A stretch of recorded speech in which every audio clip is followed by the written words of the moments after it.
Hello guys! Good morning sa inyo. This is Ma'am Shilea. Welcome to my YouTube channel.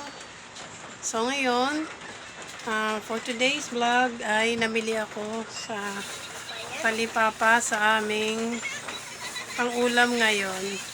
So ngayong panahon na to ay sobrang nakakatamad kasi maulan. Sobrang maulan kaya tamad-tamad din akong magkikilos. Pero syempre, kailangan kumilos. Sige, sa'yo na. Kaya, go pa rin. Ganito talaga ang gawain ng mga nanay. Kahit mahirap, talagang kikilos at kikilos ka dahil kailangan natin gawin yan. So, sa mga nanay na katulad ko, ay saludo ako sa inyo. Kaya, tuloy lang kahit na mahirap. Yun na nga guys, ito yung mga pinamili ko. Ito yung pinamili ko ay pakbet, tsaka kamatis, magic sarap, alamang, tagyan yung luya at siling panigang. So yan lang, so budget lang yan talaga yung pinamili ko. Tapos bumili ako ng isda. Ano to, parang matambaka ata ito. Ganito lang, ilang piraso lang to guys, 70 pesos na. Yan, papaksiw ko lang to. Tapos may pakbet. Yan. Sakto lang yan binili ko, pang ulam ngayong tanghali. At yung bigas, bumili rin ako ng bigas, 3 kilo. So kung ang budget nyo ay sakto lang talaga, dapat matuto tayo mag-budget na ating mga bibilin para hindi sobrahan ang ating pambudget sa buong isang araw. So alam mo na dapat kung ano yung mga bibilin mo pag ikaw pumunta ng palengke. So ako guys, nakaplano na yan sa isip ko. Umaga pa lang, nag-iisip na ako ano yung uulamin ko. At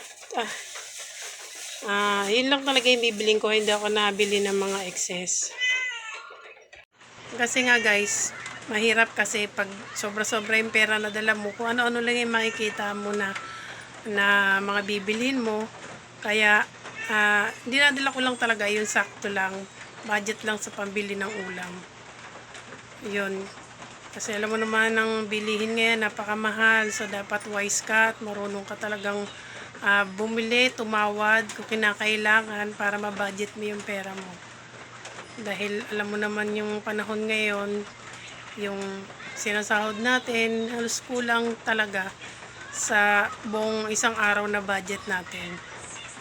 Kaya guys, ayoko magpupunta kayo ng palengke, ay sakto lang talaga yung dadalhin yung pera. At nakalista lahat talaga ng mga bibilhin nyo para hindi kayo nasusobrahan ng mga o nakukulangan sa budget.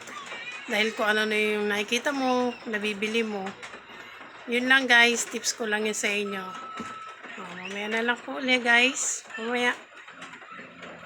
A few moments later.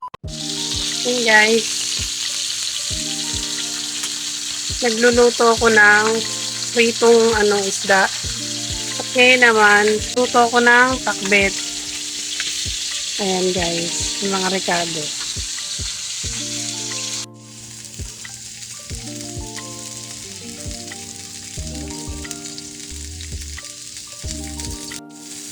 Susunod ko yung alamang guys.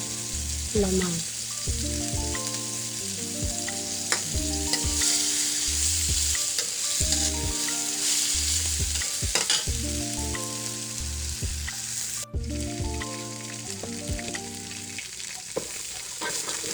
Lalagay ang gulay.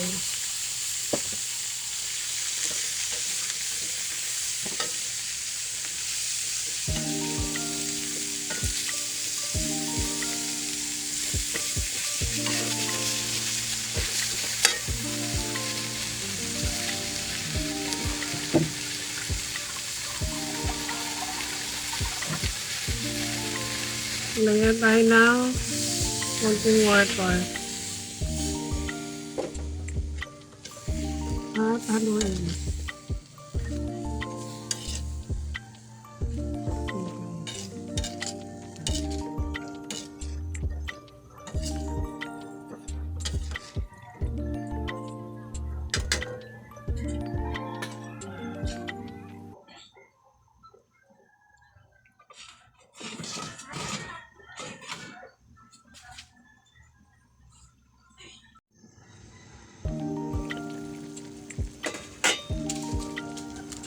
Lalagyan natin ng pampalasa.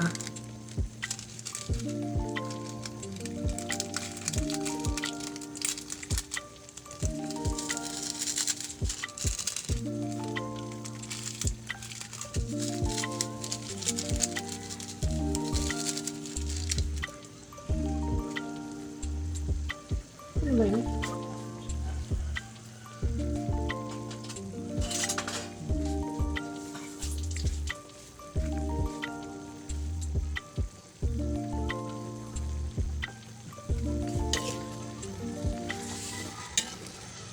Yan, luto na.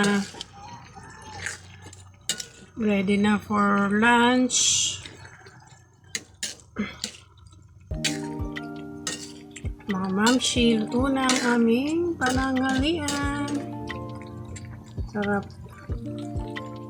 Pinakbet. 2 inches later. Hello guys, kain po tayo tanghalian. Ito piniluto ko ay papet at pritong isda. With alamang. Guys, kain po tayo. Ganyan, kain muna. Kain na ulit, papasok ka pa. Kain po tayo. Yeah.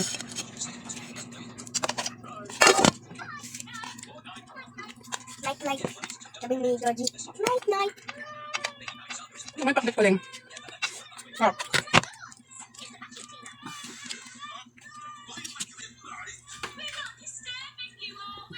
Yan ka ayaw, pasok ko pa. May sabaw kasi ito eh. Dapat din Okay lang yan. Okay lang yan. Taob na. May taob mo. Sumubo ka na. Papasok ka pa eh. Oh. Halian mo na.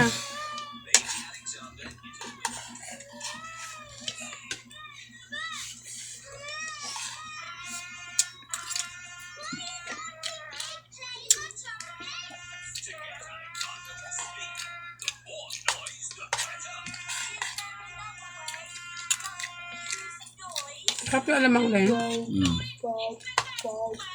Kabili mo sa alamang. 5 piso lang yan. Babayin na lang guys. Mamaya na lang po ulit.